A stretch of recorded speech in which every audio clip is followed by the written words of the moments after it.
I don't think the live broadcast just caught that, but you went, "Oh man," and then sighed. Oh, man. What was that for? Was that a personal sigh or a Hornet sigh? It's a sigh that I find myself doing once or twice a day, just whenever you get a little speck of peace, a little chance to take a breath. It's already, gosh, where does the day go? That was my first sigh of many, I'm sure. Summer's upon us, Doug, so we got to figure out camps. We got last week of school. We got kids running around. It's getting hot. A lot going on. Do we need to do a parental guidance segment later in the show? I didn't have it in the rundown, but I can always put it in there. Yeah, I wrapped up T-ball last night, so I can tell you all about that. Okay, good. We'll get a T-ball update. Let's do it. This is not a Serious Hornets podcast. Welcome in. I'm Doug Branson, joined as always by my friend David Walker. We've got plenty of Hornets news to talk about now that they are done with the season and fully in off-season mode. Want to take a second to thank all of the people that support us on our Patreon page, patreon.com/HornetsPod. It allows us to do this podcast every week for you, both on an audio platform, iTunes, Spotify, wherever you get your podcast, but also on YouTube. We have a YouTube version of this show, which I highly encourage you to check out. If you can join us live, you can subscribe to the YouTube page and get alerts when we go live, and you can chat with us live, and we'll do our best to answer those chats. But subscribe to the YouTube page. There's a link to that on the Patreon page. And every time you support us on Patreon, it goes to helping get the things that make this show what it is, which is not a Serious Hornets podcast. David, how are you, my friend? I'm good, man. So do you have is that a throwback Hornets baseball shirt? I see looks like some sort of hive on your shirt, and there's a C on the hat. So that's from the original Charlotte Hornets baseball team. Yeah, I think I picked this up in Charlotte during a Knights situation. I miss going to a Knights game. Now I'm in Nashville, Tennessee, for those that don't know. And we have a pretty good baseball stadium here. They built a kind new of club one you got there years ago. Nashville Sounds. That's the baseball club here in Nashville. But affiliate of? They're an affiliate of the Milwaukee Brewers, I believe. If that is still the case. Yeah. Sure, I guess. But I mean, I do miss my Knights. I do miss my. Well, you were that. I mean, you were neighbors basically with the Knights for many years. I mean, right? You were kind of in the same neighborhood. It's true. Yeah, I could walk to games. I miss that. You can't really walk to games from where I am, but you know what? We move forward and we support. We still support some of the home teams, and now that I'm in Nashville, I'm supporting some of the Nashville teams that don't really conflict with my current fandoms. Like, I don't think I'll ever be a Titans fan, but I have become a Preds fan because I never was a Hurricanes fan. Later in the show, I want to trading takes with David. He's going to update me on what's been going on in the NBA playoffs because I haven't been watching. I've been watching the NHL playoffs, the Preds taking on those Carolina Hurricanes. So we'll do some trading takes later in the show. But first, we've got to talk about the Hornets being bounced from the play-in game. I know it happened nearly a week ago, more than a week ago, but since we left you, that's what happened. They were bounced from the play-in, David, in a spectacular fashion. The Pacers throttling the Charlotte Hornets despite being down a few players. What was your reaction after the game, after watching that debacle? So we have not talked since that game occurred, right? I believe our last episode, we kind of previewed that, and I think we were both in agreement that, listen, this is not going to be a blowout, okay? I mean, this is not going to be, anything embarrassing, and that was incorrect. That was wrong because that was the low point of the season. Even though whatever in between, wherever these games exist in the in-between, because they're not regular season games, so whatever happens in them doesn't go into the regular season record book. They're not postseason games. So the NBA hasn't quite figured out where to slot these in yet. But whatever happened in that game was the low point of the season for the Hornets because, I have a feeling that a lot of Hornets fans were anxious. A lot of Hornets fans that watch the Hornets a lot were anxious to say, hey, man, this is what we've been talking about. This is this fun team. This is the new Hornets. This isn't the old Hornets you're used to. And sure enough, the only thing you hear after that game is, well, same old Hornets. MJ is a trash owner. This is always going to be the same. And no matter what we do, they'll always be fighting for that 11th or 12th spot in the lottery or slotted in there. And so it's frustrating from that standpoint, but it's frustrating because they just didn't show up. I mean, the Hornets did not prove their worth in that game. And that was a Pacers team, Doug. Okay. And you saw what happened to the Pacers. And so it was just a disappointing end to the season. But I think you had to move on from it quick because overall it was great. But I mean, in the moment, man, it was really tough to watch. At no point was it close. It was horrible. Well, the Eastern Conference right now is going through a series of rolling play-in blowouts because you had the Pacers blowing out the Hornets, then they get blown out in their game against the Wizards, and now the Boston Celtics are getting blown out of the water by the Brooklyn Nets. So nothing really Listen. major to report out of the Eastern Conference play-in. I don't know that it would have been a boon for the Hornets to win and get into the playoffs because, I mean, to me, and I said this during our preview, I didn't think the Hornets really stood a chance against Philadelphia.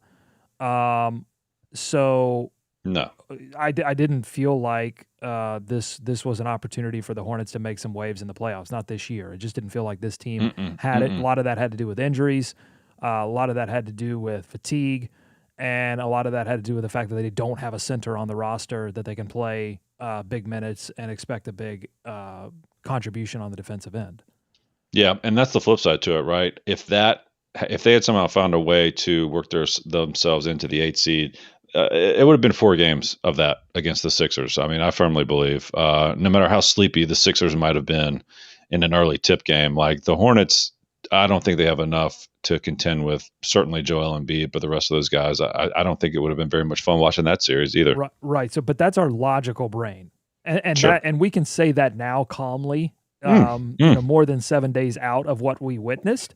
But if I take myself back into fan mode the night that it occurred, I was extremely upset. And I think a lot of fans were upset at what they saw because we have become accustomed this season to seeing a Hornets team that fights through a lot of adversity.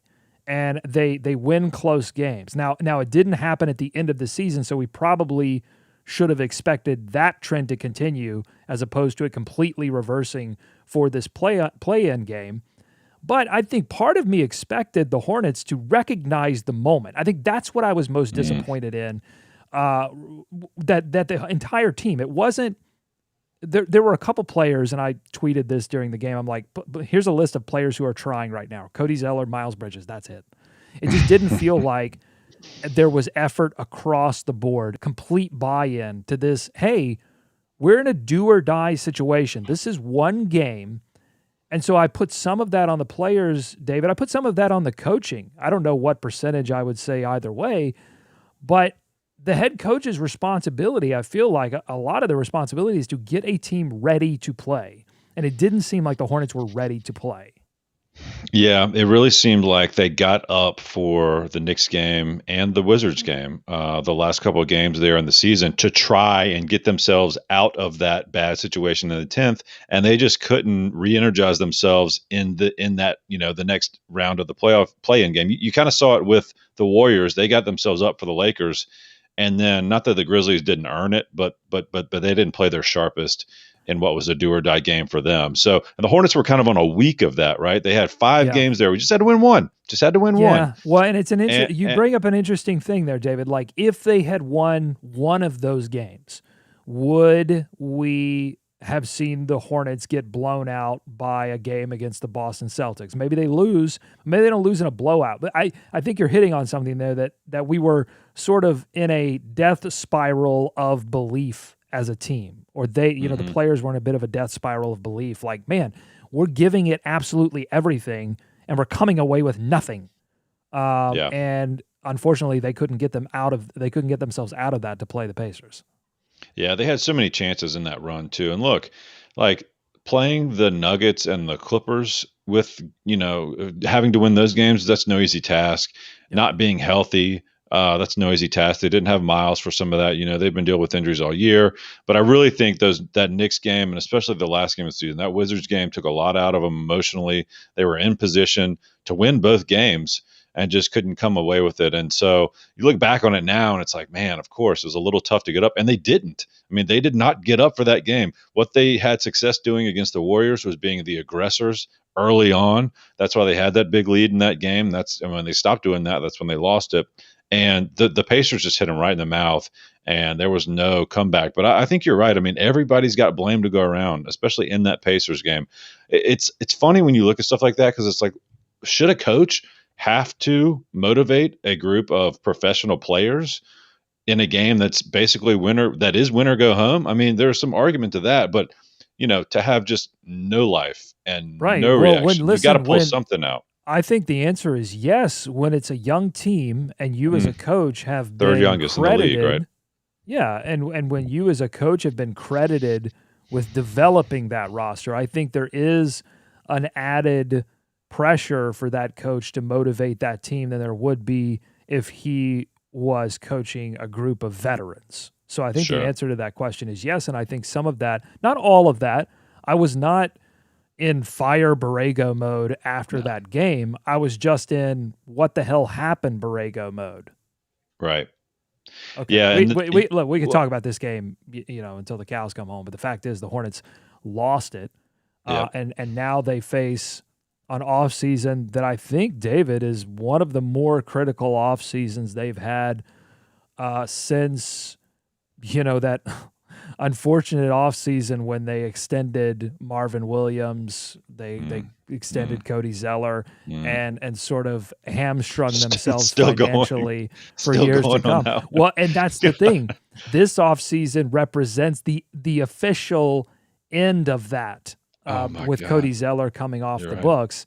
You finally, no Nick Batum anymore. Marvin is gone, and Zeller. Yeah, so still playing Nick though. Still sending Nick a check every 2 weeks. But he has left us in spirit, not in coin.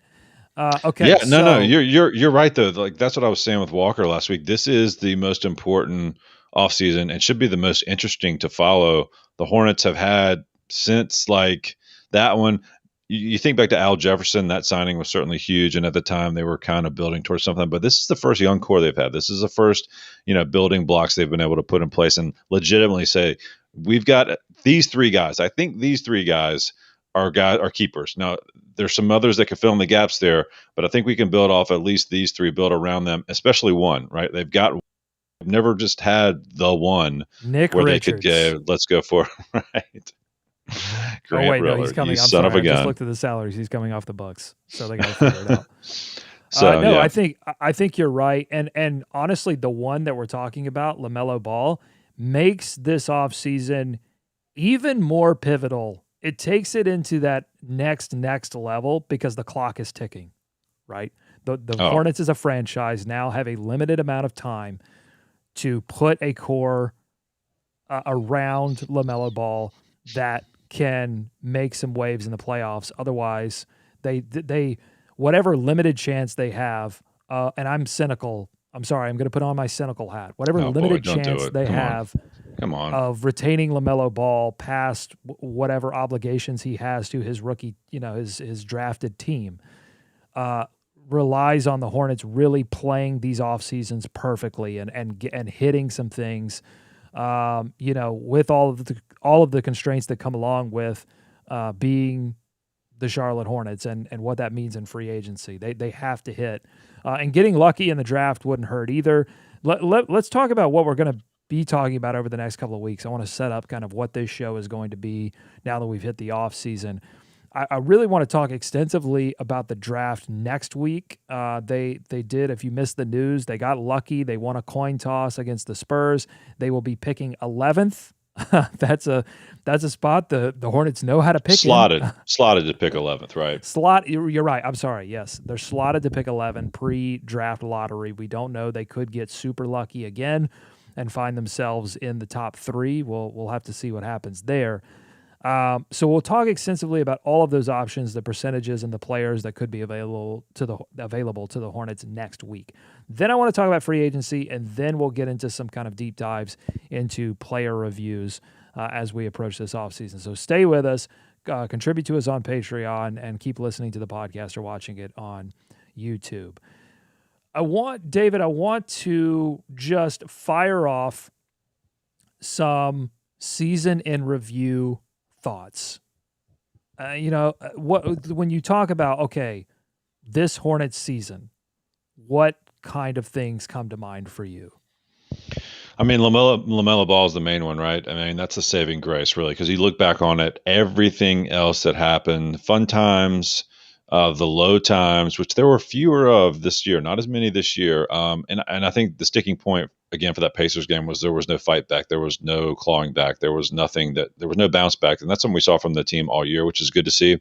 Development of the power of LaMelo Ball may have frozen. The micro. David, your connection might be frozen by the power of the LaMelo Ball analysis that you're giving right now. So I'm gonna pick up where David left off and agree with him that the top story absolutely is LaMelo Ball, because we did. Oh, there we go. Dude, I hear you. What'd you hear? Where'd I stop? You look like a beautiful marshmallow right now, but I hear you. You were right into your LaMelo Ball analysis. You were in the heat of LaMelo battle. That was weird. Yeah, I think the thing that I was getting at was whatever else happened this year, you have LaMelo Ball, and you were able to see what he can do once you get some other players around him. Like, here's the thing with LaMelo: when you get some guys who can catch a ball in the post, who can hit even more shots outside, more guys that can hit shots outside, open up the lane for him a little bit, and he works on his shit. Like, that's all just going to get better. Now you got a piece. Now you can build. Yeah, I'm going to bounce off that and say, so much of what we saw from LaMelo this season was about what he did, but also what he could do. There were so many opportunities that he threw the ball to Biz in perfect position, or Cody in perfect position, or kicked it out to a shooter, and those opportunities went begging. And so, yes, if you put some pieces around LaMelo, it raises his potential and the potential for the team. Another thought that I have are just injuries. I mean, this was just a really unfortunate season. They had a lot go right that would have, I think, put them in a position to be possibly out of the play-in and into the playoffs legitimately, like the New York Knicks. If you look at the Knicks stayed healthy this season, and they had a young core, and they had some players pop, and other than Mitchell Robinson, who they lost for a significant time. But they had enough pieces stay healthy, and then they had Julius Randle, who gets your big award there. So that's what the Hornets could have been had they stayed healthy. But unfortunately, the Gordon Hayward injury at first seemed like it was going to be okay. It seemed like the Hornets were going to be able to figure out how to play without him. But as the season got more intense and the stakes got higher, you needed a player like Gordon Hayward, and they didn't have it. Yeah, really could have used him. I think back to that Wizards game when Westbrook was just abusing whoever was guarding him, just getting to his spot and getting to the line, right? Manufacturing those points when they weren't getting anything else going. And a couple of those dry spells, especially in that last week, the Hornets, all they could do was chuck up threes. And if they didn't go in, there were no rebounds. And so that's when you saw those long stretches of time where they were not scoring anything. Sure would have been nice to have Gordon Hayward down there in the post. You could throw it to him, help him, or let him create for himself and get other guys good looks. So, yeah, the injuries were a major storyline for the season.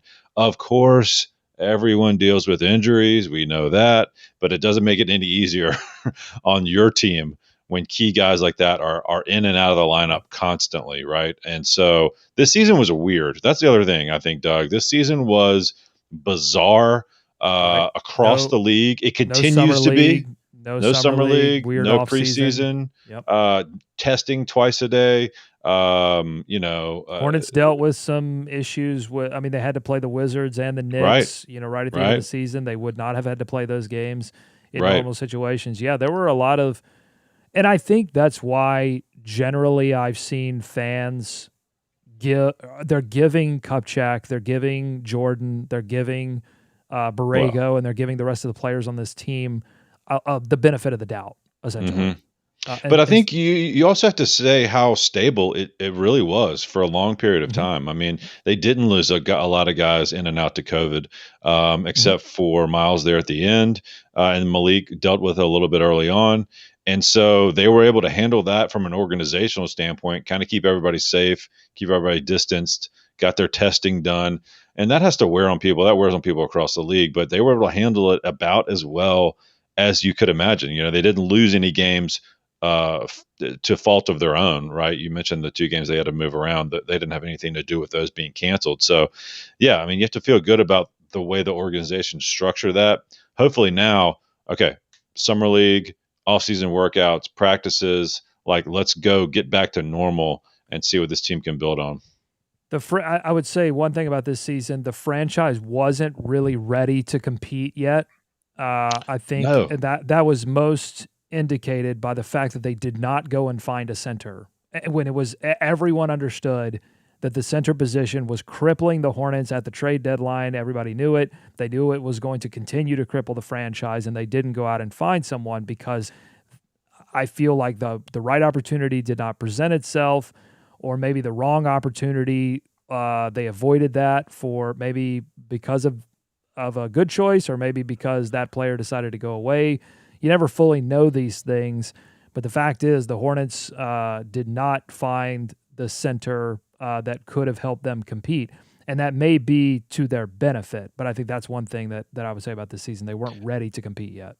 yeah, and I think Mitch knew that from the very beginning. Certainly, before you knew anything about how LaMelo was going to mesh with the rest of his team, you knew that. It must have been tempting, though. I mean, at All Star, or the trade deadline, it must have been really tempting They because you had avoided such a all of the huge big hole. landmines. They avoided You all of it. had, And again, I don't know if I'm not really giving them credit there because I don't know if that's so much them actively steering the boat away or the boat just happening not to hit the landmine.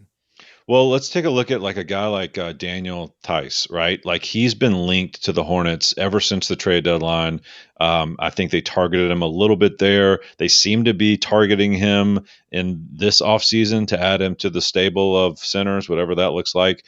So in that instance, it's like, well, why not just give up a second or whatever to bring him in? But you're not going to do that. For this team, adding Tice is not going to push you over the edge, and you're not No. going to give up assets when you may be able to get him in the offseason anyway. So that's one side of it. And the other side is like probably like a Drummond guy, right? And, do you bring that in, see how it goes, high risk, high reward. And if it doesn't work out, you let him go. I just think that, the variables were too many for this team, and they weren't going to get there. They weren't ready. It was not a one solution. It was a problem, right? Like that was a big problem. That was a huge problem, but that was not going to solve everything for them to push them into the top four of the Eastern Conference. I don't think. Well, so much of this as a franchise building is figuring out when to spend your long-term money, when to hamstring your franchise when you feel like you might be ready to compete, and sort of determining that on the fly. Is this team ready to compete? All right, let's bring some players in that we can sign to 3-4 year deals. And so the Hornets have yet to do that. And But will now they they do that have this? look. Well, that's the thing. He's set still up until now, and it's worked out. They haven't done the move that puts you two steps behind, right? In hopes of getting ahead. That's what we saw during the Rich Cho era. Yeah. I mean, they were trying to solve things, but now with LaMelo, with that momentum, with this young core, and with the gaping hole at center, let's be honest, Hmm. they've got to Oh, do it's some gaping. things. They've got to It can't be more manufacture some gaping. things. It is a chasm. It is Yes. one of those like mining incidents in Russia that results in a hole that looks like a portal to hell. That is what the Hornets have right now at the center position. It is a portal for the damned. So the Hornets will have to figure that out. My final season in review thought is that this season represented a season where the Hornets really figured out who their young core, what the identity of their young core, like what players are ready to really step up and which players aren't quite ready. Miles Bridges being, I think, the defining player of that statement. That Miles Bridges really stepped up when they needed him to. When Gordon Hayward went out, they said, "All right, Miles, you've got a lot more responsibility." He started in kind of a six-man role and elevated himself into a legitimate, like, oh, this guy can go out and score 25, and 7. He can give you that kind of night, not just out of nowhere, but consistently produce that kind of night. And so, but there are other players, I would say PJ Washington, Malik Monk, who either still have serious question marks or who I think have defined themselves as players that you may not be able to rely on as a third piece. Oh yeah, I was trying to think of someone that Miles potentially could remind me of if he got to his peak, maybe just a little bit below. Beep, beep, beep. You know, Donovan Mitchell is Whoa. kind of a guy that has the same physicality as Miles. Miles is a little longer, I believe, a little bigger, Yeah. and Mitchell's much more. He handles the ball much more and does much more on his own, I think, than does Miles at this time. But I think just the way he attacks the basket and the way he's developing that outside shot, I mean, it was pretty reliable this year. Now, a lot of those were created. A lot of those were really good looks created by people focusing on Terry or LaMelo making moves with people, or when Gordon Hayward was out there. I mean, that'll be the interesting thing to see, right? Like when Gordon does get back, what does that mean for Miles? I mean, I think that's one of the larger questions because or at least you're pretty sure those two guys are going to be here. But if he can get close to that level of someone you can count on every single night, and by all indications, man, that's what it looked like. I was worried when he came back from the COVID protocols that he would step back just because of you don't know, right? You don't know how that affects people. But he was able to bounce back pretty well and play. So that's a guy that's going to be very important. You mentioned Monk. I mean, it's just been quite a ride, Doug. I think back to draft night, and we were literally in shock that he fell to the Hornets there, and then they selected him, and then it's been an experience ever since then. I'm glad he's been able to find some success, but what do you hang your hat on? Well, I'm trying now. You've got me interested in like this comp for Bridges. Okay, well, that was just I'm horrible it's at like that anyway. He's not Gordon because he doesn't have the mid-range game. He's not Brandon Ingram because he's not long enough. Right. I mean, like a more athletic Chris Middleton, but I don't think his three-point shot is quite there with Middleton. Maybe a little bit less talented Jason Tatum. But again, I think Tatum doesn't quite have the offensive footwork arsenal. Like if he could up his defense, could he turn into a Jimmy Butler level player? Maybe. You could get there, maybe. Jeremy Grant right now, I think, is a name that, again, there's a link. I think one thing that Miles doesn't have is kind of just length. Whereas Jeremy Grant just does have that. But he makes up for it by he doesn't. jumping to the roof. It's interesting. Like he kind of is carving out his own niche, and I think that's what makes Miles Bridges kind of an interesting player. Like he's developing a good 3-point shot. He is super athletic, great on the offensive boards, making things happen, second chance, and is developing other parts of his game. So super excited about Miles. We'll get kind of more into his player review as we go on. David, I want to shift gears. Do you have anything on the shoe level to talk about this week? Anything exciting going on in shoe world? Well, there was a sneak peek last week of a potential LaMelo Ball signature shoe from Puma, not from Big Baller brand this time, from Puma. We've yet to see anything. We've yet to see anything concrete or even an actual shoe. It was just kind of a teaser post on Instagram or Twitter. But that is interesting to me, obviously, because that would be the first Hornets signature shoe guy in a while. I mean, Gordon Hayward has his own shoe. I believe Steven Jackson had like his own overseas shoe at some point before he started wearing Jordans. But you know what I mean? I mean, Grandmama is really the guy who had his own signature shoe with Converse. The interesting thing about this Puma thing to me is LaMelo's a young guy who's got a huge following. It's with an upstart sneaker brand. Kids can gravitate towards him. Is this Puma's chance to take that Under Armour Steph Curry leap and just, rebrand the next generation of basketball fans? What's so interesting about LaMelo Ball is that we haven't seen LaMelo Ball really like show off his personality, because I think he wisely understood, hey, I know I was drafted third overall. I wasn't drafted first overall. I'm coming into a new franchise full of other young players. Let me kind of come in here, do my thing, be incredibly confident on the court, but a little bit reserved off the court. But you can see oh yeah, this guy can turn on the personality. Like, you could sell some things through this player. And I compare him to a player like Malik Monk, who I think it was clear he was not going to be like a major personality off the court. He's just a little bit more reserved. It's just who he is. But LaMelo, you can see like, oh yeah, like this guy could do a commercial. So I think that's going to be interesting. And then, his body, like we haven't seen LaMelo, fully formed as an NBA body. So those two things kind of in concert really excite me about what we can expect out of LaMelo Ball next season and beyond. Did you ever watch their Facebook live show, the Ball, whatever? This is going to surprise you, but I did not.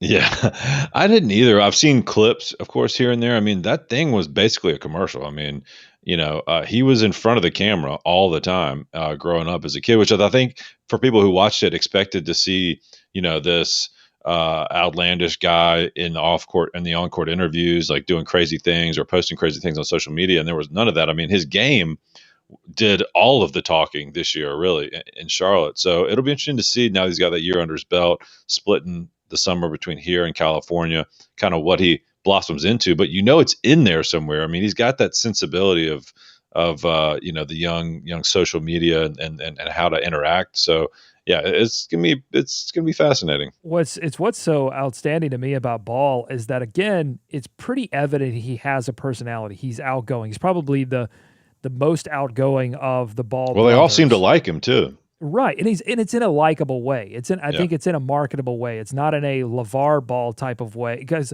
there's two types of ways to kind of garner attention. You can either be likable, or you can be sort of the LeVar Ball, or Kevin Durant. I mean, Kevin Durant has a brand, and that brand is I'm a kind of a D head. Like, yeah, like, I mean, that's it works well in Brooklyn, by the way. It's his brand. With that setup. Some people love that. A lot of people don't. But so LaMelo Ball doesn't have that element. He has this sort of likable element, and I think it's going to be interesting to see that blossom next season when he doesn't have the R next to his name. Yeah. And would anyone blame him for being a jerk this year? I mean, I never saw one eye roll when Biz fumbled a ball out of bounds, when a pass went begging. Biz and for all the times that's what I'm saying. Biz got in there day one. Biz got in there day one and was like, all right, come on, young fella. I'm going to show you how it's done. Well, just take a little something off those passes, if you don't mind. Well, Biz is smart. Biz knew who he needed to hitch his wagon to. Well, it was a contract year. He had to get those relationships in. But I mean, he could have done that. He could have been. Exactly. And you know what else we didn't hear, which is a little bit surprising, even though he's been quiet. There was no, why isn't my son playing in the final quarter of the deciding game against the Knicks? I mean, we did none of that. Maybe at the very beginning, but I kept trying to tell people who were worried about that it wasn't going to happen, because now it probably would have happened had he been drafted by Golden State, or had he been drafted by an LA team, or had he been drafted by a New York team. I think LeVar, what's the point of LeVar inserting himself into the Charlotte media landscape? There's no point. He's not going to get the traction. I think there's a little element of that. I think LeVar has learned some lessons in the past, and his kids don't. I mean, we saw it with Lonzo. Lonzo was like, I'm not dealing with that. Like, if you want to deal with that, it's fine. I'm not playing that game. Well, and look, I think they figured that out. He's gotten 3 sons, NBA contracts. He's done. And 2 of, right. I mean, really, 2 of them are playing, starting, and are making huge impacts. So, like, I don't know if, LaMelo sat him down but look, LaMelo was overseas. I mean, and LeVar wasn't over there with him the whole time. I mean, LaMelo's kind of developed his own inner circle that runs parallel. But yeah, I mean, you're right. That was a stupid concern about drafting him anyway. But it is, it's gone dead silent pretty much. Right, but I will say this. If the Hornets do figure this thing out, and LaMelo truly is a player who can lift a franchise into Eastern Conference Finals / NBA Finals relevance, if all of our dreams come true, I'm not going to completely dismiss the idea that LeVar could reinsert himself back into the scene. Once the scene, courtside. Right, once the scene becomes something that he could insert himself into and get attention, I'm not saying it's going to happen, but I wouldn't be surprised if we see LeVar, if the Hornets are suddenly in the Eastern Conference Finals and all over national television, which I'll take it. That's a deal with the devil that I will take every day, including Sunday. Yeah, let's do it. Okay. So I know we kind of got off the rail on the shoe game there, but very interesting stuff. Yeah, LaMelo Ball. Keep your eyes out for that. We'll see. Puma, who knows? Will it be enough to lift Puma? Who else is with Puma? Anybody? Any other players? Terry Rozier. You don't even know. That's the disappointing thing about this. They've got a shot here. Have you ever seen a commercial with LaMelo yet? Have you seen anything with LaMelo yet? Like, you wouldn't even know his shoes are Pumas because they're all one color. Like, so that's the other thing. They got to get going. They got to get going. Speaking of LaMelo Ball, we've been tracking it all season. We took a break when he got injured, but how close is LaMelo Ball to breaking Michael Jordan's all-time records?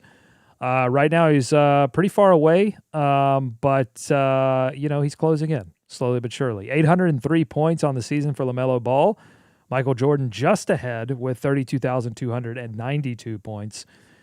In terms of his per-game averages, though, David, I'll give you this one. He is ahead of Michael Jordan right now at 6.1 assists per game to Michael Jordan's 5.3 assists per game. He is a little behind on the points, averaging 15.7 points per game this season, where Michael Jordan was a 30.1 point per game scorer. So he's got some miles to go, but LaMelo Ball will keep you updated year to year on how close he is to breaking some of Michael Jordan's records.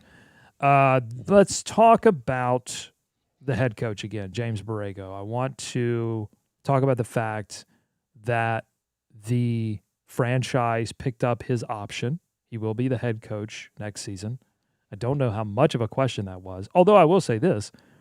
The Indiana Pacers, who beat the tar out of the Hornets and then got beaten by the Washington Wizards in similar fashion, they have not been so definitive on their head coach, Nate Bjorkgren. Bjorkgren.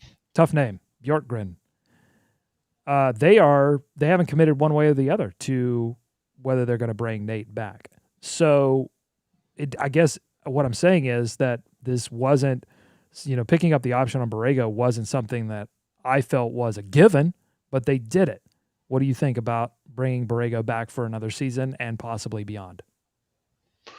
Well, I mean, I would have been shocked if they had let him go. I don't think that was ever in play, at least in my mind. Although you're right. I mean, the calls for him to make a change were certainly out there, but they're ahead of schedule. I just, I don't think they wanted to rock the boat that much. I think picking up that option so he's not the focus, so he's not a lame duck coach next year, probably makes a lot of sense, right? You go into that next season with just that remaining and everything, there's even more pressure on the bench, on him, on the team to kind of perform. So, but I mean, look, it's going to be a big year next year. I mean, the development of guys has been great. His next step, and guess what? No one's been able to do it here, since Larry Brown, right, is to make this team competitive, actually really competitive in the East and make a push towards the top of that. So, and we've said it, the clock is ticking. So I don't think anything is a given once next year gets rolling. If they come out to a slow start, and depending on what they give him to play with, I mean, look, for him to come out a couple months ago and say, I basically haven't had a center here in 3 years was a bold move. And I think Cody, took that one to heart, but it's true. So they've got to give him some pieces. And once they do that, they're going to say, you've got to start showing us some results on the court. Well, listen, Cody couldn't stay on the floor. So I know. I'm sorry if he feels like he's not wanted or if his feelings are hurt, but that's just the facts. He just wasn't able to stay on the floor, and they need a center who can push people out of the lane, be a threat in the lane. The Hornets were in the bottom 5, maybe bottom 3 in frequency at which teams attacked in the paint. So, I mean, that's on Oh yeah. Cody, that's on Biz. They need a center. There's no doubt about that. My thoughts on Borrego are this. He obviously has receipts on the players that he's been able to develop, and you can't take that away from him. I think he's been the right coach for the moment, and I think it's a very smart thing that Mitch Kupchak is bringing him back. And he mentioned this in his post-game press conference, but when he was talking about LaMelo Ball, the importance of a player like that having consistent coaching early, he didn't really I'm going to put the qualifier on it early in their career. He didn't say that. He just said, having consistent coaching is important. And I think he's right on that. Like the way to ruin a really great player is to give him like a different coach every year. We've seen that. Mm-hmm. We've seen young players in other situations like Sacramento who have had to deal with that, or New York who have had to deal with that. Well, when did Kemba pop? I mean, it's Clifford. Right. Here. It was, these young players who now, oh God, I got to adjust to a new system or a new philosophy. And now, having the same coach allows them to really develop their game. And it seems like, again, for all indications, it seems like LaMelo and Borrego are on the same page about where he is and what he needs to work on, and the franchises as well. So all's good. Now, that could change in a moment, and then we're talking about something, we're talking about Borrego hitting the road. Because it really comes down to that for me. Like, is Borrego the right coach to move LaMelo and the rest of this franchise to where they need to be? I'm sure he's been the right coach for the moment, and I'm sure he'll be the right coach next season. I'm less sure, almost definitively not sure, he'll be the right coach when the Hornets are actually ready to compete. I think if you told me to predict the future right now, I would say when the Hornets are ready to spend big money and move the franchise into a playoff winning direction, they may look another direction at head coach. I could see a scenario where the Hornets fail to win a legitimate playoff series, not a play-in game, but a legitimate playoff series, and that's the moment that they make the move. I was just thinking the same thing. How often do you see that? You've got a guy in Borrego's position. I mean, Brett Brown is an obvious recent example. When they're ready to really kick things into high gear, they're bringing Doc Rivers. The way it goes really wrong, I think, is what's happening in New Orleans right now. Like, I'm not in a hurry to get in line for a retread at this point, or at least someone that's not forward thinking, which where the game is going. Right? You're exactly right. They needed someone to develop. They needed someone with the stability of the Popovich tree, and he has been the right coach for right now. He's made mistakes, but look, he's learned together, and I think the guys seem to like him. But I was just saying the exact same thing you were thinking. Yeah. If we're sitting there next year and they're struggling through a first round playoff, or something goes wrong, or even if they, certainly if they don't make it, there's going to be re-examining. But he's still got some things to prove to say, I'm ready to take that step with the team, as opposed to bringing in somebody who can do it. And hopefully he gets a fair shake. Hopefully they give him a center. That's the thing. Sometimes the franchises don't give head coaches a fair shake. I mean, I think you could argue that with Clifford. I think Clifford, advocated for some players to be re-signed that ended up, being his undoing.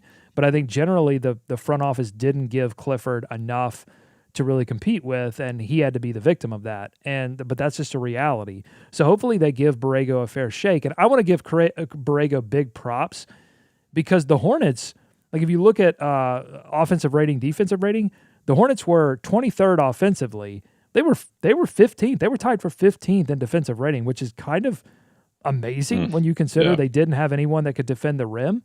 But it was some of this junk defense that Borrego came up with, and the staff came up with, to help counteract some of the deficiencies. And so Borrego, I think, gave this team a chance to compete when maybe a substandard coach would not have given them a chance to compete.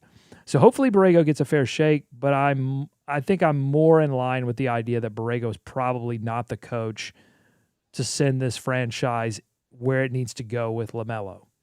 But and think about and think about who's calling the shots right now, right? I mean, Mitch Kupchak was brought in here to be basically a basketball guy, like basketball team building, and we haven't had a real basketball team yet for him to work with. Did you see the Mitch Kupchak quotes from Mark Stein, New York Times, I guess, talked to him. No.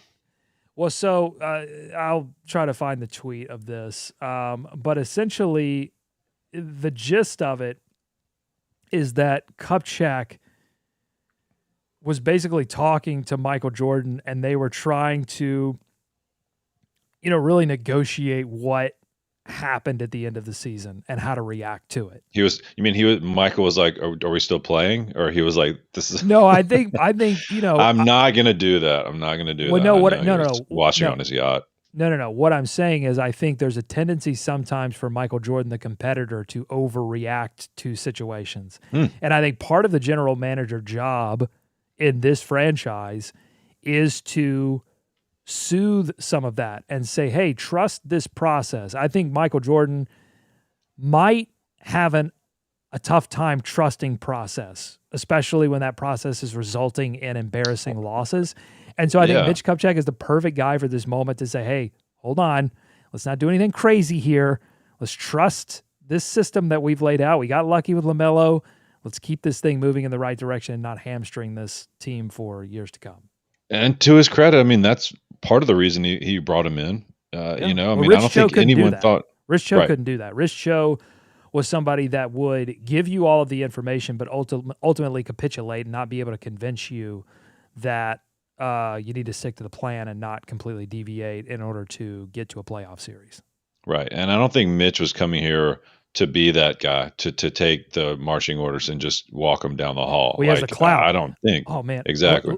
There was something on Twitter too. I wish I had just saved all of these tweets. That would have been much smarter of me. But it was profiling like all the players that Mitch had drafted. Did he draft Jordan Clarkson? He drafted Clarkson. He drafted Ingram. He drafted Randall. Randall's getting awards this year. Brandon Ingram's got an award. Clarkson got an award, All-Star. So, that's the thing. Kupchak has the clout. You cannot. So, when he goes into the office, that's what I'm talking about. When he goes in the office with Jordan, or he, Zooms him or whatever when Jordan's on his yacht, he's got that clout. And so I think that's what gives me confidence. That's what gives me hope about the Hornets' future.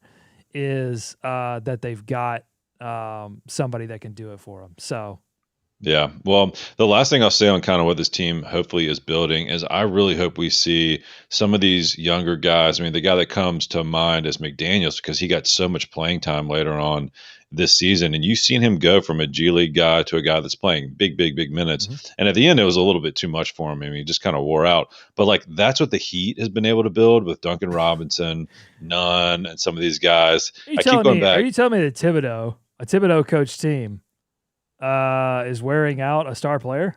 Is that what you're telling me right now? You're crazy, man. Who, McDaniels? No, I thought you were talking about Randall wearing out. Oh, no. Oh, yeah, he's going to be running to the ground by the time this playoffs is over. But no, I was saying the Heat, a Duncan Robinson, right? A lot of those guys you see step up and perform for the Heat that you've never even seen play before, they've been able to develop. And so I hope the Hornets can continue. They're going to have to. They're going to have to do that, because they're not going to hit home runs in the draft every time. They're not going to get free agents. They're going to be able to do some trades. So we'll see on the free agent front. Do you think they're going to step up? I think they could surprise us in free agency, hopefully for good and not for ill. Hopefully they don't surprise us by signing somebody to look. Everybody's going to be mad about whatever they do in free agency, I think. True. So rarely are they happy about it. I look forward to it. But I would say, what I was going to say is that the Hornets have some players that we really even have gotten a great look at. And I don't think it's because those players were bad. I think it's because those players didn't have a proper offseason and they did not want to destroy those players' confidence. So you've got a Vernon Carey. If they decide to take a look at that Richards a little bit more, I think they clearly like what McDaniels can bring to the team. They see the potential there. So there are players that we've yet to really fully embrace. And so you've got those potential bench wrenches that they can count on next season. Can you A lot imagine of stuff that? to be hopeful for. Carey and Richards just going from literally straight from college. I'm sure they do some workout stuff, like into whatever shortened training camp they had before the. It's nuts. It's insane. The hope, I think, is that they can find a veteran center option, whether it's Tyus, and we'll get into some of the options that they can look at either in free agency or trade. But you find that, and then hope that Vernon Carey can be the backup. Hope that something within your system right now could help you. I hope it's more than Tice. It can't be just Tice, but that's the sad thing. That would be an improvement, but it wouldn't exactly give me a whole lot. I wouldn't be super excited. Telling you, but at least that's what I'll leave you with this, because we're going to talk about free agency in a couple weeks and draft too. I want to see this team draft some players that can dust it up. I want to see some. Well, he did. He did against them later in the season. I mean, he did. This team needs some physicality. This team needs some toughness. They've got some skill. They've got some athleticism. I mean, they need to find some players like Terry Rozier that can get in there and really dust it up. So I'm excited. I hope you are too, as a listener, as a viewer of this show. I hope you're excited about the Hornets because despite. Typically we would come off of one of those play-in losses and be like, here we go again, Hornets embarrassing themselves on national television. I think that's the easy thing to do, but I think what I want to do is look at the future and say, whatever head coach this team has, whatever happens in the offseason this season, I have hope for the Charlotte Hornets. We're not going to do medals this show. I want to do like regular season medals next show, so we'll give the gold, silver, and bronze out. Will LaMelo capture the gold medal for the entire season? Or will it be Terry? Or will it be Miles, who just really flourished this season? You'll have to wait to find out on the next show. David, final thoughts. You feeling good? It's amazing how fast you put that behind you. I mean, it seems like forever ago when they played that game. You just said it. It didn't count. It did not exist. Go try and find it. Yeah, go try and find it. Drive to Secaucus and ask him where those records are. Go try and find it. They're not out there. How about poor Jason Tatum, who dropped 50 in that game? And doesn't look like anything to me. They'll never mention it in his Hall of Fame speech. So fun season. And I'm telling you, man, like, this is no time to turn off the Hornets TV, Twitter, because it's as soon as things get cranked up, they're going to have to be players. It's going to be a fun offseason. And we got Summer League back.